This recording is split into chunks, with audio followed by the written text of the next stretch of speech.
Esdras, capítulo 1. No primeiro ano de Ciro, rei da Pérsia, em cumprimento à palavra do Eterno anunciada por Jeremias, o Eterno incitou Ciro, rei da Pérsia, a fazer um pronunciamento oficial em todo o seu reino. Ele o formulou da seguinte maneira: Decreto de Ciro, rei da Pérsia. O Eterno, o Deus dos céus, entregou-me todos os reinos da terra.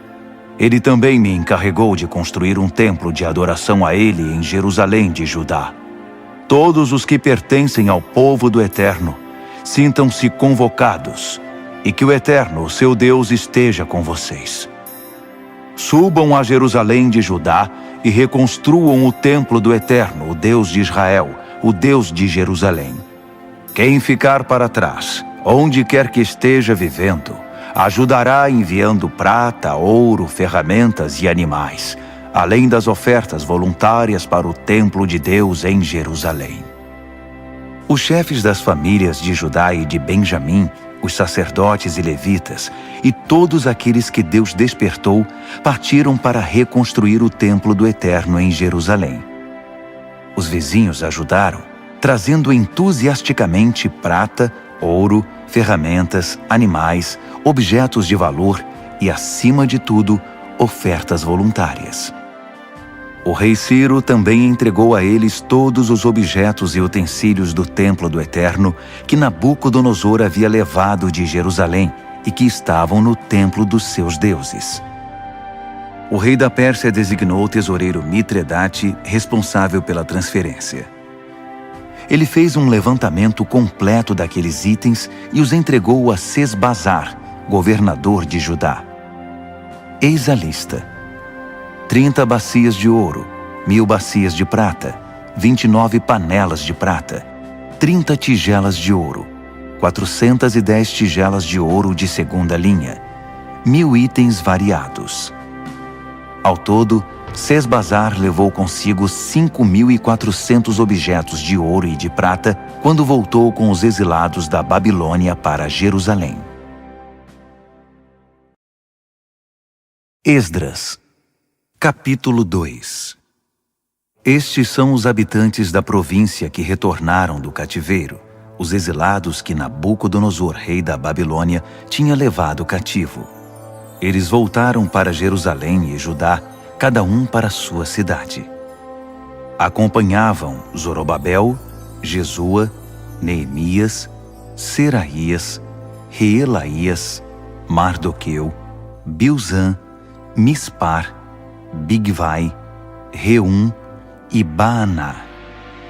Este é o número dos que retornaram, de acordo com sua família de origem. Parós, 2.172. Cefatias, 372. Ara, 775. Paate Moabe, descendentes de Jesua e Joabe, 2.812. Elão, 1.254. Zatu, 945. Zacai, 760. Bani, 642. Bebai, 623. Asgade, 1.222. Adonicão, 666. Bigvai, 2.056. Adim, 454. Ater, descendentes de Ezequias, 98. Bezai, 323. Jora, 112. Rassum, 223. Gibar, 95. Israelitas identificados por lugar de origem: Belém, 123. Netofate, 56. Ananote, 128. Asmavete, 42. Kiriate Jearim, Sefira e Beerote, 743. Ramá e Geba, 621. Micmas, 122. Betel e Ai, 223. Nebo, 52. Magbis, 156. o outro Elão, 1254. Harim, 320.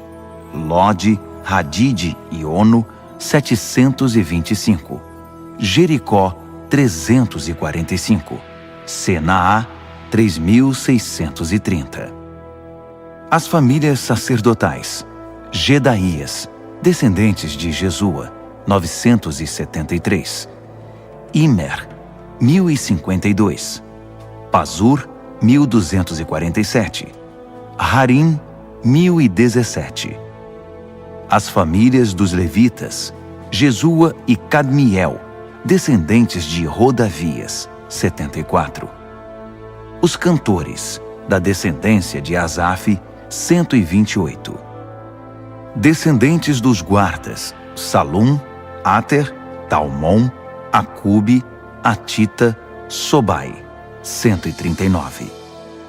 Descendentes dos servidores do templo: Zia, Razufa, Tabaote, Queros, Sia, Padom, Lebana, Hagaba, Acube, Hagabe, Sanlai, Hanã, Gidel, Gaar, Reaías, Rezim, Necoda, Gazão, Uzá, Pazéia, Bezai, Asná, Meunim, Nefuzim, Baquebuque, Racufa, Harur, Baslute, Meida, Harza, Barcos, Císera, Tamá, Nesias e Ratifa. Descendentes dos servos de Salomão: Sotai, Soferete, Peruda, Jaala, Darcom, Gidel, Cefatias, Ratil, Poquerete Razebaim e Ami. O total dos servidores do templo de Salomão eram 392. Estes vieram de Tel-Melá, Tel-Harza, Querube, Adã e Imer, mas não puderam provar que eram descendentes dos israelitas: Delaías, Tobias e Necoda, 652. O mesmo aconteceu com os descendentes dos sacerdotes: Rabaías, Racós e Barzilai, que se casou com uma filha de Barzilai de Gileade e era chamado por esse nome. Eles procuraram os registros da família, mas não os encontraram. Por isso foram impedidos de exercer o trabalho de sacerdote e considerados ritualmente impuros. O governador determinou que eles não poderiam comer do alimento sagrado até que um dos sacerdotes definisse a situação deles por meio do Urim e do Tumim.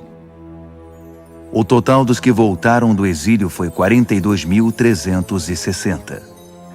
Sem contar os escravos, que totalizavam 7.337. Também havia 200 cantores, que possuíam 736 cavalos, 245 mulas, 435 camelos e 6.720 jumentos. Alguns dos chefes das famílias, ao chegarem ao templo do Eterno em Jerusalém, entregaram ofertas voluntárias para a reconstrução do templo de Deus no lugar original. Eles contribuíram para a construção de acordo com suas possibilidades. O resultado: 500 quilos de ouro, 3 toneladas de prata e 100 vestes sacerdotais. Os sacerdotes, os levitas e algumas pessoas do povo estabeleceram-se em Jerusalém. Os cantores, os guardas e os servidores do templo foram para suas cidades de origem. Todos os israelitas encontraram um lugar para morar. Esdras, capítulo 3. No 7º mês, quando os israelitas se estabeleceram em suas cidades, todo o povo se reuniu em Jerusalém. Jesua, filho de Josadaque, com seus parentes sacerdotes, e Zorobabel, filho de Sealtiel, com seus parentes, começaram o trabalho de construção do altar do Deus de Israel para oferecer as ofertas queimadas, conforme a revelação de Moisés, homem de Deus. Apesar de estarem com medo do que os vizinhos não israelitas pudessem fazer, começaram mesmo assim a erguer o altar sobre os alicerces e a apresentar ofertas queimadas de manhã e à tarde. Também celebraram a festa das cabanas conforme prescrito e apresentaram as ofertas queimadas determinadas para cada dia. Também apresentaram as ofertas dos sábados, da lua nova e das festas sagradas, bem como as ofertas voluntárias ao Eterno. Começaram a oferecer as ofertas queimadas ao Eterno no primeiro dia do 7º mês, apesar de não terem sido lançados ainda os alicerces do templo do Eterno. Eles contribuíram com dinheiro para a contratação de pedreiros e carpinteiros. Também deram comida, bebida e azeite para o povo de Sidom e de Tiro, como pagamento pelo cedro que trouxeram pelo mar do Líbano até Jope, uma carga autorizada por Ciro, rei da Pérsia. No 2º mês do 2º ano da chegada deles ao local do templo do Eterno em Jerusalém, Zorobabel, filho de Sealtiel, e Jesua, filho de Josadaque, com seus parentes sacerdotes e levitas, e todos os que voltaram do exílio para Jerusalém, deram início ao trabalho. Nomearam os levitas de 20 anos de idade ou mais para supervisionar a reconstrução do templo do Eterno. Jesua e seus parentes uniram-se a Cadmiel, Binui e Rodavias e aos parentes de Renadade, todos levitas, para supervisionar os trabalhadores do templo de Deus. Quando os trabalhadores lançaram os alicerces do templo do Eterno, os sacerdotes, com suas vestimentas, ficaram de pé com as trombetas, e os levitas, descendentes de Asaf, com os símbolos para louvar o Eterno, conforme a tradição de Davi, rei de Israel. Eles cantaram responsivamente ao Eterno com louvores e ações de graças. Sim, Deus é bom.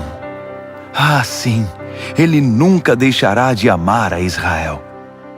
Todo o povo pulou de alegria, louvando ao Eterno, pois os alicerces do templo do Eterno foram lançados.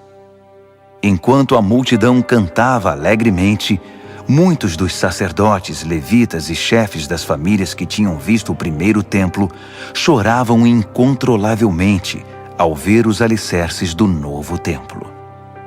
Era impossível distinguir os sons de alegria do choro. O barulho podia ser ouvido de longe.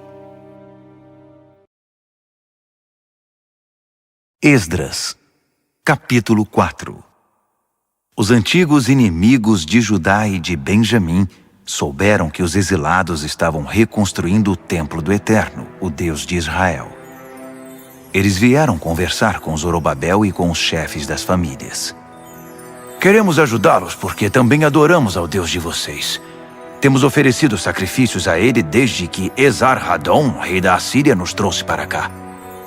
Mas Zorobabel, Jesua e o restante dos chefes das famílias de Israel responderam: de maneira alguma. A construção do templo do nosso Deus não significa a mesma coisa para vocês.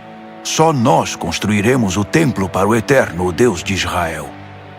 Fomos nós que recebemos de Ciro, rei da Pérsia, a incumbência de reconstruí-lo. Depois disso, aqueles homens começaram a fazer de tudo para desanimar o povo de Judá e para amedrontar os trabalhadores. Eles chegaram a contratar gente de fora para atrapalhar. A perturbação durou 15 anos, durante todo o reinado de Ciro até o reinado de Dario, reis da Pérsia. Na verdade, no início do reinado de Xerxes, eles fizeram uma denúncia contra os moradores de Judá e de Jerusalém. Mais uma vez, no reinado de Artaxerxes, Bislão, Mitredate, Tabeel e seus companheiros escreveram ao rei da Pérsia sobre os problemas de Jerusalém. A carta foi escrita em aramaico e foi traduzida. O texto a seguir está em aramaico. Reum, o oficial no comando, e Sinzai, o secretário, escreveram uma carta contra Jerusalém e Artaxerxes, o rei, como segue: do comandante Reum e do secretário Sinzai e dos seus companheiros, os juízes e os oficiais, sobre o povo de Trípoli, da Pérsia, de Ereque e da Babilônia, os elamitas de Susã e das demais nações que o poderoso e famoso Assurbanipal deportou e estabeleceu na cidade de Samaria e em outros lugares a oeste do Eufrates. Esta é a cópia da carta que enviaram. Ao rei Artaxerxes, dos seus servos da terra a oeste do Eufrates. Queremos informar o rei que os judeus que partiram daí e chegaram a Jerusalém começaram a reconstruir essa cidade rebelde e má. Estão empenhados em terminar os muros e em reconstruir os alicerces. O rei precisa saber que quando a cidade estiver reconstruída e os muros terminados, os moradores não pagarão mais 1 centavo de tributo, taxas ou impostos. O tesouro real sofrerá com a perda. Somos leais ao rei e não podemos ficar apáticos enquanto o rei é insultado. Daí o interesse em relatar a situação. Sugerimos que o senhor procure nos registros históricos dos seus antepassados e constatará que essa cidade é rebelde, um espinho para qualquer rei ou governador. É um centro de conflitos e revoltas, e isso há muito tempo. Por isso a cidade foi destruída.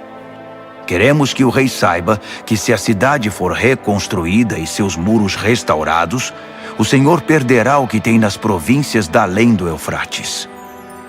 O rei mandou a resposta ao comandante Reum, ao secretário Sinzai e ao restante dos seus companheiros que viviam em Samaria e em outras localidades a oeste do Eufrates.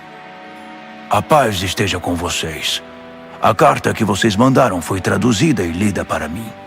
Mandei pesquisar os registros e, de fato, foi constatado que essa cidade se revoltou muitas vezes contra os reis. A rebeldia é um hábito antigo ali. Descobri que houve reis poderosos que conquistaram terras a oeste do Eufrates e impuseram taxas, tributos e impostos.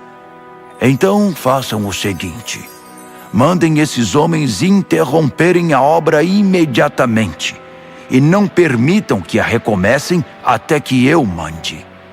Sejam rápidos e firmes. Eles já causaram muitos danos aos reis. A carta do rei Artaxerxes foi lida para Reum, para o secretário Sinzai e seus companheiros. Eles não perderam tempo. Foram logo avisar os judeus em Jerusalém e os obrigaram a interromper a obra. Assim, a reconstrução do Templo do Eterno em Jerusalém foi interrompida. Nada foi feito até o 2º ano do reinado de Dario, rei da Pérsia. Esdras, capítulo 5. Enquanto isso, os profetas Ageu e Zacarias, filho de Ido, pregavam aos judeus em Judá e em Jerusalém com autoridade concedida pelo Deus de Israel. Por isso Zorobabel, filho de Sealtiel, e Jesua, filho de Josadaque, reiniciaram a reconstrução do templo de Deus em Jerusalém. Os profetas de Deus vieram ajudá-los. Tatenai, governador do território a oeste do Eufrates na época, Setar-Bozenai e seus companheiros procuraram os israelitas e perguntaram: quem deu autorização a vocês para reconstruir o templo e restaurar os muros? Então informamos a eles os nomes dos encarregados da construção. Mas Deus estava atento aos líderes dos judeus. Por isso a obra não foi interrompida até Dario ser informado e enviar a resposta oficial. Tatenai, governador do território a oeste do Eufrates, Setar-Bozenai e seus companheiros, os oficiais do território, enviaram uma carta ao rei Dario. Este é o conteúdo. Ao rei Dario, paz e sucesso. Queremos relatar ao rei que fomos à província de Judá, ao templo do grande Deus que está sendo reconstruído com enormes pedras. No momento estão pondo as vigas de madeira nas paredes. A obra está sendo executada com empenho e rapidez. Perguntamos aos líderes: quem deu autorização a vocês para reconstruir o templo e restaurar os muros? Também pedimos os nomes dos responsáveis, para que pudéssemos informar quem são os encarregados da construção. Eles nos disseram o seguinte: somos servos do Deus dos céus e da terra. Estamos reconstruindo o templo que foi construído muito tempo atrás. Um grande rei de Israel construiu toda esta estrutura. Mas nossos antepassados deixaram o Deus dos céus furioso. Por isso, ele os entregou nas mãos de Nabucodonosor, rei da Babilônia, que destruiu o templo e levou o povo cativo para a Babilônia. Mas quando Ciro se tornou rei da Babilônia, no seu primeiro ano, autorizou a reconstrução do templo de Deus. Além disso, devolveu os utensílios de ouro e de prata do templo de Deus que Nabucodonosor tinha levado embora e posto no templo na Babilônia. O rei Ciro retirou-os do templo da Babilônia e os entregou a Sesbazar, a quem nomeou governador.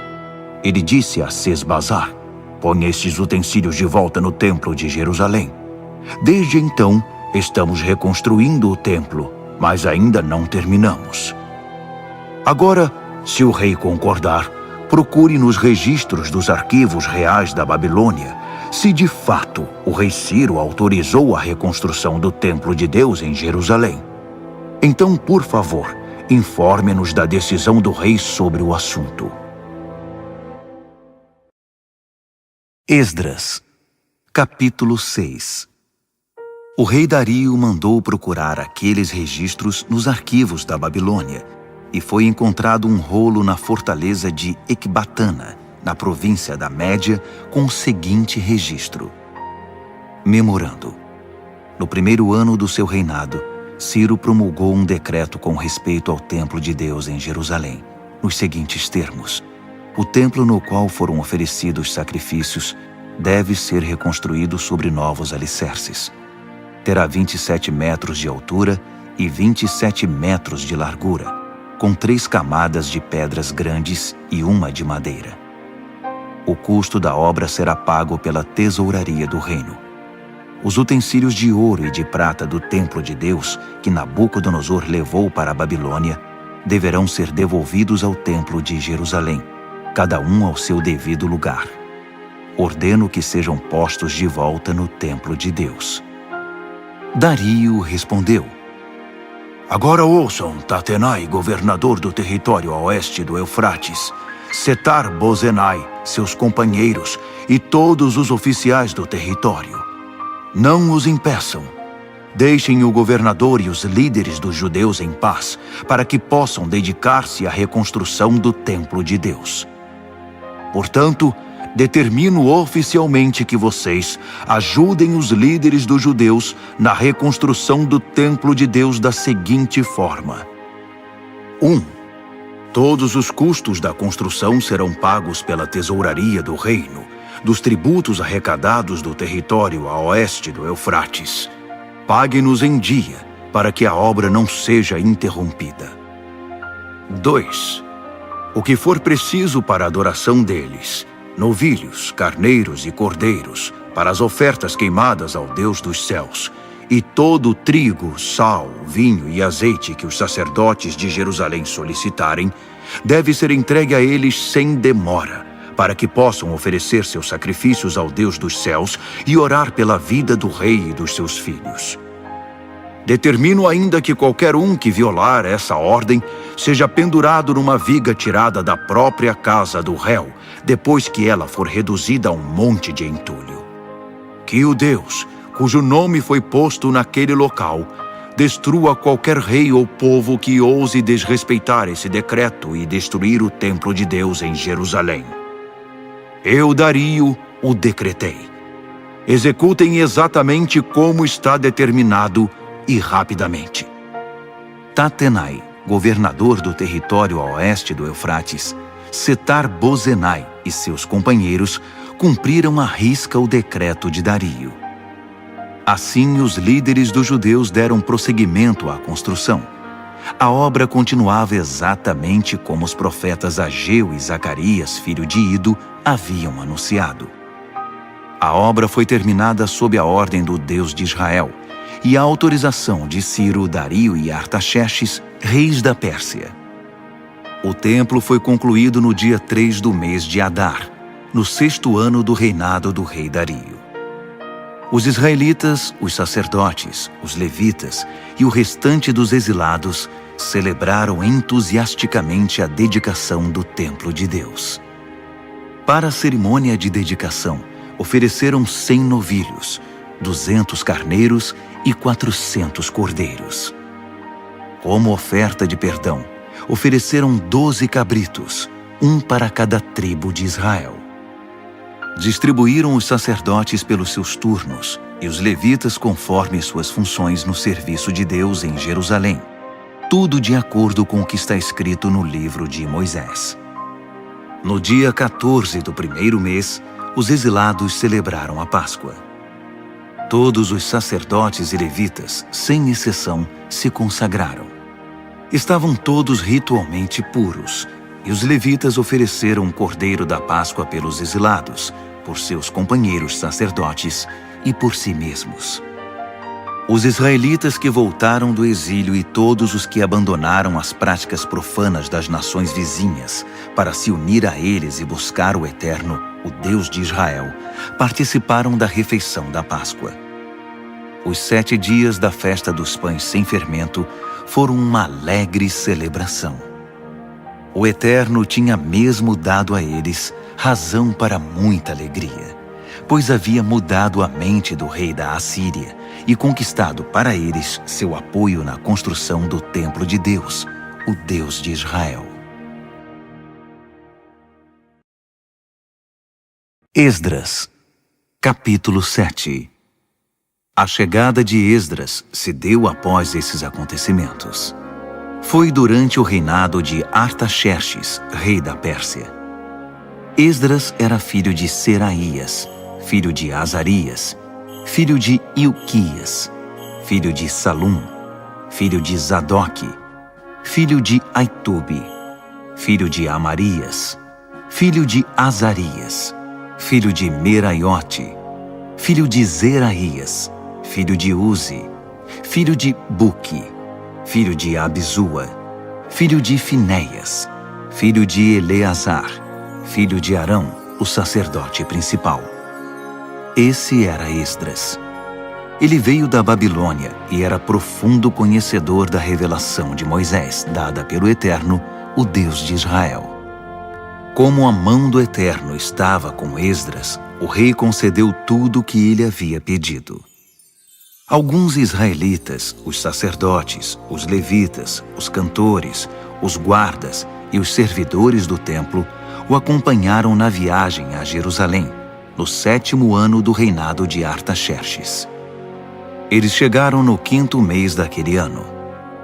Esdras tinha saído da Babilônia no 1º dia do 1º mês, e a chegada a Jerusalém aconteceu no 1º dia do 5º mês, sob a direção protetora de Deus. Esdras dedicou-se a estudar e a praticar a revelação de Deus, e a ensinar aos israelitas as verdades contidas no livro.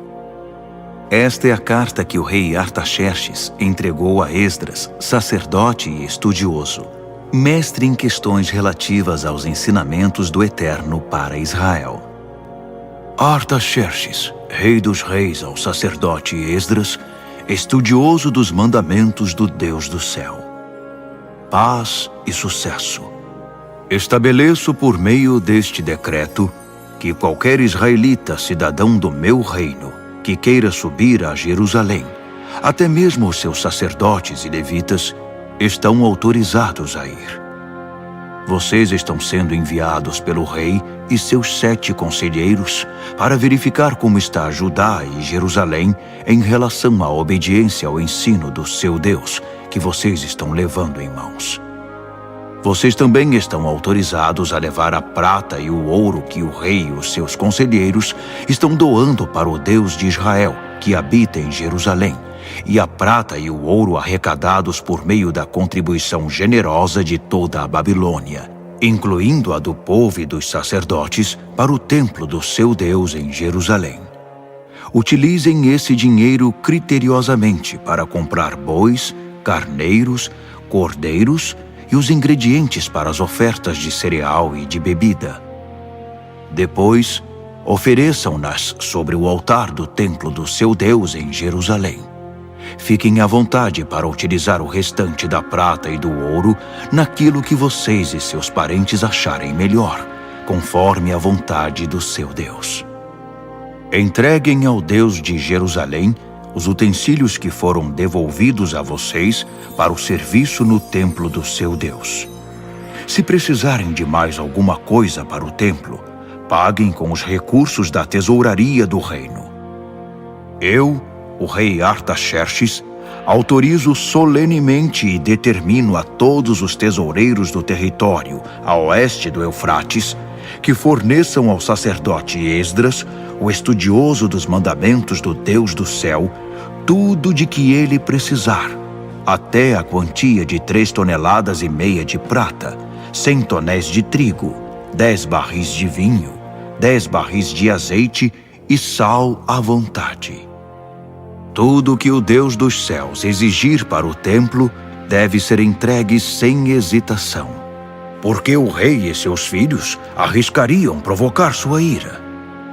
Fique claro que ninguém poderá cobrar tributos, taxas ou impostos de nenhum sacerdote, levita, cantor, guarda do templo, servidor do templo ou qualquer trabalhador vinculado ao templo de Deus. Eu o autorizo, Esdras, com a sabedoria que Deus deu a você, a nomear magistrados e juízes para administrar a justiça a todo o povo do território a oeste do Eufrates, que viva de acordo com os mandamentos de Deus. Você tem a missão de ensinar os mandamentos de Deus aos que não os conhecem. Quem não obedecer aos mandamentos do seu Deus e às leis do rei, deve ser imediatamente processado e punido com morte, exílio, multa ou prisão. Bendito seja o Eterno, o Deus de nossos antepassados, que concedeu ao rei o propósito de honrar o templo do Eterno em Jerusalém. Além do mais, Deus fez que o rei e todos os seus conselheiros e oficiais influentes fossem benevolentes para comigo. O Eterno, meu Deus, esteve ao meu lado. Por isso estou pronto para ir. Já organizei a viagem de todos os líderes de Israel que irão me acompanhar. Esdras, capítulo 8. Estes foram os chefes das famílias e os que se alistaram para sair comigo da Babilônia, no reinado do rei Artaxerxes. Da família de Finéias, Gerson; família de Itamar, Daniel; família de Davi, Atos; família de Secanias; família de Parós, Zacarias com 150 homens registrados; família de Paate-Moabe, Elioenai, filho de Zeraías com 200 homens; família de Zatu, Secanias, filho de Jeeziel, com 300 homens; família de Adim, Ebede, filho de Jonatas, com 50 homens; família de Elão, Jesaías, filho de Atalias, com 70 homens; família de Cefatias, Zebadias, filho de Micael, com 80 homens; família de Joabe, Obadias, filho de Jeiel, com 218 homens; família de Bani, Selomite, filho de Josifias, com 160 homens; família de Bebai, Zacarias, filho de Bebai, com 28 homens; família de Asgade, Joanã, filho de Racatã, com 110 homens; família de Adonicão, trazendo os últimos, Elifelete, Jeuel, Semaías, com 60 homens; família de Bigvai, Utai e Zabude, com 70 homens. Eu os reuni próximo ao canal que desce para Aava. Acampamos ali 3 dias. Descobri que no grupo só havia leigos e sacerdotes, mas nenhum levita. Por isso, mandei chamar os líderes Eliezer, Ariel, Semaías, Eunatã, Jaribe, Eunatã, Natã, Zacarias e Mesulão, e os mestres Joiaribe e Eunatã. Depois, mandei que falassem com Ido, chefe da cidade de Cassifia. Expliquei o que deveriam dizer a Ido e a seus parentes que moram em Cassifia. Mande-nos ministros para o templo do nosso Deus. A boa mão de Deus estava conosco. Por isso eles trouxeram um homem sábio da família de Mali, filho de Levi, filho de Israel, que se chamava Serebias. Entre filhos e irmãos vieram 18 homens. Trouxeram também Razabias e Jesaías da família de Merari. Entre filhos e irmãos eram 20 homens. Também vieram 220 servidores do templo, descendentes dos que ministravam no templo que Davi e os oficiais haviam designado para auxiliar os levitas em seu trabalho. Todos foram registrados pelo nome. Perto do canal de Aava, proclamei um jejum, pois era hora de demonstrar humildade diante do nosso Deus e de orar por sua orientação e proteção na viagem, pelas pessoas e pelos bens que estávamos transportando. É que eu tinha ficado sem jeito de pedir uma escolta ao rei contra os assaltos na estrada. Em vez disso, dissemos a ele: o nosso Deus protege todos os que o buscam, mas se desvia daqueles que o abandonam. Assim jejuamos e oramos por nossa viagem, e Deus nos ouviu. Depois escolhi a 12 dos principais sacerdotes, Serebias, Razabias e 10 de seus irmãos, e pesamos a prata, o ouro, os utensílios e as ofertas para o templo do nosso Deus que o rei, os seus conselheiros e todos os israelitas haviam doado. O resultado: 25 toneladas de prata, 100 utensílios de prata no valor de quase 4 toneladas de ouro, 20 tigelas de ouro de 8,5 kg, 2 vasilhas de bronze polido, tão valioso quanto o ouro. Depois da contagem, declarei: vocês e esses utensílios estão consagrados ao Eterno. A prata e o ouro são ofertas voluntárias para o Eterno, o Deus de seus antepassados. Guardem esses objetos até que possam pesá-los no templo do nosso Deus, diante dos sacerdotes, dos levitas e dos chefes das famílias que estão em Jerusalém. Os sacerdotes e os levitas ficaram responsáveis por tudo que foi pesado e entregue a eles e tomaram todas as providências para levá-los ao templo de nosso Deus em Jerusalém. Saímos do canal de Aava no dia 12 do primeiro mês, em direção a Jerusalém. Deus esteve conosco durante toda a viagem e nos protegeu de assaltos e de bandidos nas estradas. Chegamos a Jerusalém e aguardamos 3 dias. No 4º dia, a prata, o ouro e os utensílios foram pesados no templo do nosso Deus e entregues a Meremote, filho do sacerdote Urias. Eleazar, filho de Finéias, estava com ele, além dos levitas Josabade, filho de Jesua, e Noadias, filho de Binuí. Tudo foi contado e pesado, e registraram o peso total.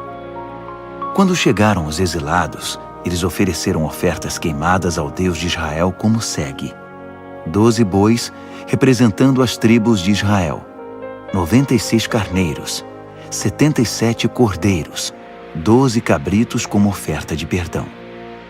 Tudo isso foi oferecido como oferta queimada ao Eterno. Também divulgaram as ordens do rei aos administradores das províncias nomeados no território a oeste do Eufrates, e eles deram todo o apoio ao povo na obra do templo de Deus. Esdras, capítulo 9. Depois de tudo pronto, os líderes vieram conversar comigo.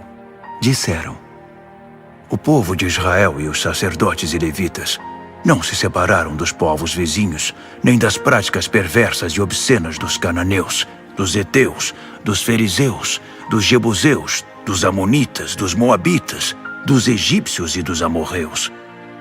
Eles deram suas filhas em casamento a esses povos, e seus filhos se casaram com as filhas deles. A linhagem santa agora está misturada com esses povos. Os nossos líderes e oficiais foram os primeiros a cometer esse pecado. Quando ouvi isso, rasguei minha roupa, até minha túnica. Arranquei cabelo da cabeça e da barba e me joguei no chão desesperado. Muitos estavam tremendo de medo em virtude do que Deus estava dizendo sobre a traição dos exilados. Eles se reuniram ao meu redor e se sentaram muito aflitos, aguardando o sacrifício da tarde. Na hora do sacrifício, criei coragem. Levantei-me e, com a roupa rasgada e a túnica na altura do joelho, levantei as mãos para o Eterno e orei. Meu Deus, estou tão envergonhado que nem consigo olhar para ti. Nossos pecados são maiores do que nós e nos impedem de enxergar. Nossa culpa chegou até o céu. Estamos atolados em culpa desde os tempos de nossos antepassados. Por causa do nosso pecado, nossos reis e sacerdotes, fomos entregues a reis estrangeiros para sermos mortos, levados cativos, saqueados e envergonhados, como acontece hoje. Agora, por um breve momento, o Eterno, nosso Deus, permitiu que alguns de nós escapassem e pisassem de novo este santo lugar. Assim fez nossos olhos brilharem e aliviou um pouco o nosso sofrimento. Éramos escravos. Mesmo assim, o nosso Deus não nos abandonou. Ele nos fez obter o favor dos reis da Pérsia e nos tem dado coragem para reconstruir o templo do nosso Deus, restaurar suas ruínas e construir um muro de defesa para Judá e Jerusalém. Agora, ó Deus, depois de tudo isso, o que podemos dizer? Pois desprezamos os teus mandamentos, que nos deste por meio dos teus servos, os profetas. Eles nos disseram: a terra que vocês vão possuir está poluída, entulhada com a perversidade do povo que vive ali. Eles a contaminaram com suas práticas abomináveis. Por isso, jamais entreguem suas filhas em casamento aos filhos daqueles povos, nem deixem que as filhas deles se casem com seus filhos. Não permitam que esses povos se sintam à vontade no meio de vocês. Não se envolvam com eles, nem se tornem amigos deles, para que vocês se tornem um povo forte, ganhem bastante dinheiro e deixem um patrimônio razoável para os filhos. Depois de tudo isso que sofremos, por causa de nossos erros e da culpa que acumulamos, ainda que o castigo tenha sido muito menor que o merecido, porque tu nos livraste da opressão, estamos outra vez quebrando os teus mandamentos. Nossos filhos estão se casando com pessoas que praticam perversidades. Não seria isso motivo para que elimines este povo, sem deixar um único remanescente, sem dar a ninguém a chance de escapar? Tu és o Deus justo de Israel. E hoje não passamos de um pequeno bando de exilados que conseguiram sobreviver. Olha para nós, que estamos diante de ti com toda essa culpa. Mas sabemos que não vamos aguentar esta situação por muito tempo. Esdras, capítulo 10. Esdras chorava, prostrado diante do templo de Deus. Enquanto orava e fazia essa confissão, uma multidão imensa de homens, mulheres e crianças de Israel se aglomerou em torno dele, e todos começaram a chorar compulsivamente. Secanias, filho de Jeiel, da descendência de Elão, na condição de porta-voz do povo, disse a Esdras: Traímos o nosso Deus, casando-nos com mulheres estrangeiras dos povos ao redor. Mas nem tudo está perdido, ainda há esperança para Israel. Vamos fazer uma aliança agora mesmo com o nosso Deus. Vamos mandar embora todas essas mulheres e seus filhos, de acordo com o que o meu Senhor e aqueles que respeitam os mandamentos de Deus estão dizendo. Agora, Esdras, levante-se, tome a iniciativa e nós o apoiaremos. E não volte atrás. Assim Esdras arrancou dos sacerdotes, dos levitas e de todo Israel a promessa solene de acatar a proposta de Secanias. E eles honraram a promessa. Esdras deixou a praça que ficava em frente do templo de Deus e foi para a casa de Joanã, filho de Eliasibe, onde se hospedou. Ele continuou jejuando sem comer nem beber nada, e chorando por causa da traição dos exilados. Depois disso, foram enviados mensageiros a todo o território de Judá e por toda Jerusalém, convocando os exilados a se reunirem em Jerusalém. Quem não aparecesse dentro de 3 dias, conforme a decisão dos líderes e das autoridades, teria seus bens confiscados e seria eliminado da comunidade. 3 dias depois, todos os homens de Judá e de Benjamim estavam em Jerusalém. No dia 20 do 9º mês, todos se sentaram na praça em frente do templo de Deus, impacientes, inquietos e ansiosos por causa da relevância do assunto da reunião e porque chovia muito. Finalmente, o sacerdote Esdras levantou-se e declarou: "Vocês são traidores! Casaram-se com mulheres estrangeiras e assim aumentaram a culpa de Israel. Agora reconheçam seu erro diante do Eterno, o Deus de seus antepassados, e façam o que ele exige de vocês. Mantenham distância dos povos da terra e separem-se das mulheres estrangeiras." Toda a congregação respondeu a uma só voz: "Sim, faremos tudo o que você mandar." Mas havia uma ressalva. "Veja bem, tem muita gente aqui e estamos na época da chuva. Você não espera que resolvamos isso agora, debaixo de chuva, não é? Vai ser preciso esperar um pouco, porque foram muitos os que cometeram esse erro. Devemos deixar que nossos líderes decidam pela congregação e que cada homem que vive em nossas cidades e tenha se casado com uma estrangeira compareça aqui numa data determinada, acompanhado das autoridades e dos juízes da cidade. Faremos isso até que o furor da ira do nosso Deus se afaste de nós." Os únicos que se opuseram à sugestão foram Jonatas, filho de Azael, e Jazeías, filho de Tiquvá, apoiados por Mesulão e pelo levita Sabetai. Então, os exilados decidiram pôr o plano em prática. O sacerdote Esdras escolheu pessoalmente homens que eram chefes de famílias. No primeiro dia do 10º mês, eles se reuniram para estudar a questão.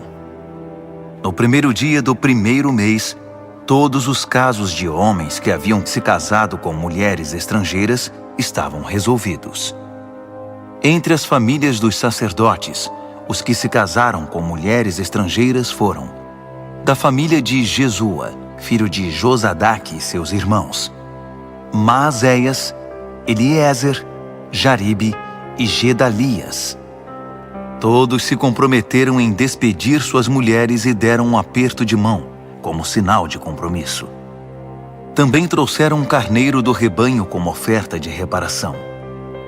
Da família de Imer, Hanani e Zebadias.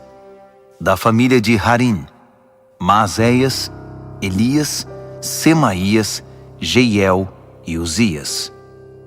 Da família de Pazur, Elioenai, Maazéias, Ismael, Natanael, Josabade e Eleasa. Entre os levitas, Josabade, Simei, Quelaías, isto é, Quelita, Petaías, Judá e Eliezer.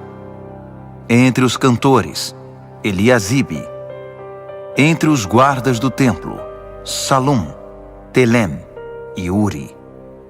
Entre os outros israelitas, da família de Parós, Ramias, Gesias, Malquias, Miamim, Eleazar, Malquias e Benaia. Da família de Elão, Matanias, Zacarias, Jeiel, Abdi, Jeremote e Elias. Da família de Zatu, Elioenai, Eliasibe, Matanias, Jeremote, Zabade e Aziza. Da família de Bebai, Joanã, Hananias, Zabai e Atlai. Da família de Bani, Mesulão, Maluque, Adaías, Jazube, Seal e Jeremote. Da família de Paate Moabe, Adna, Quelau, Benaia, Maazéias, Matanias, Bezalel, Binui e Manassés. Da família de Harim, Eliezer, Isias, Malquias, Semaías, Simeão, Benjamim, Maluque e Semarias. Da família de Hassum, Matenai, Matatá, Zabade, Elifelete, Jeremai, Manassés e Simei.